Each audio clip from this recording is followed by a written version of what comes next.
So let me tell you the story of Measure O. The alleged purpose of Measure O is to maintain the city's long-term financial viability and improve local quality of life and essential services. It's hard to believe we need to maintain the city's long-term financial viability. By its own financial reports, the city has $43.5 million in net assets, and it projects budget surpluses for the next 10 years. So if the city doesn't need this money, why is it asking for it? It appears from watching city council meetings that the four men on the council are envious of other locales. If they can have an increase, why can't we?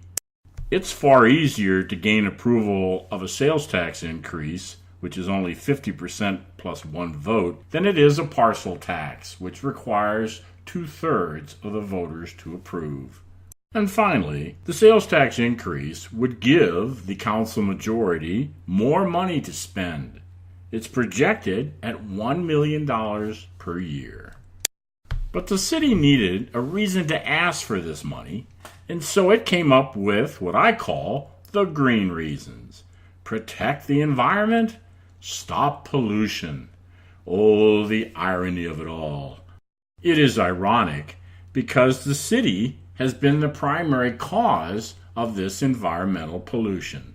In 2007, the Federal Environmental Protection Agency brought action against the city and the Sausalito Sewer District for releasing effluent into the bay, thousands of gallons of effluent. Despite a major sewer rate increase in 2009, the sewers have never been adequately repaired, and the storm drains have been allowed to rot, dropping sediment into the bay. So the environmental issues are the city's fault. I originally thought that the supporters of Measure O would not stoop so low as to threaten the library. But I was wrong. They will go to any lengths to gain your vote for Measure O. All the talk by the Measure O supporters about an audit is just a smokescreen. Truth is, no one knows where this money will be spent. We will know exactly what we collect from this sales tax, and we can specify exactly where it goes and for each year. So we don't need to segregate it in any way that actually ties our hands and makes it very difficult to use the money in any way. The supporters of Measure O also resort to the $50,000 survey to convince you to vote for Measure O. But look more closely at those survey results. The city claims that 60% of those surveyed supported Measure O, but you got to look more closely. Of that number, 30% were definitely yes, but 25% were probably yes, and 6% were undecided to leaning yes. And that's how the city got to its 60% number. So let's put these results in the vernacular. Definitely yes is like kissing a movie star. Probably yes, that's more like kissing a sibling. An undecided lean yes, and that's like kissing a frog. If half of the probably yes people ultimately vote no, the measure fails. The supporters of Measure O assure you that the tourists will be paying the bulk of this sales tax increase. Is that true?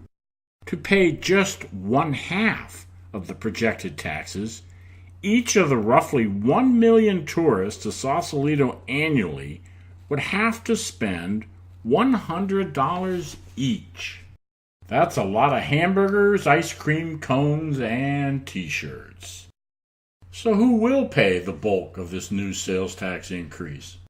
You guessed it, the residents. The supporters of Measure O didn't mention that this new sales tax increase would apply to resident internet purchases and major items like cars and appliances, did they? So why vote no on Measure O? Well, voting yes would be like giving money to a gambling addict. Happy for a short time, but then back for more. The city has mismanaged its funds. The sewers, drains, streets, and sidewalks have rotted on the city's watch.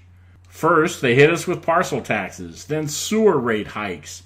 Now the sales tax increase. It's like being nibbled to death by a duck. So why vote no on Measure O? Don't enable these city spenders. Make the city live within its means. Rein in the nibbling while we still can. Vote no on Measure O.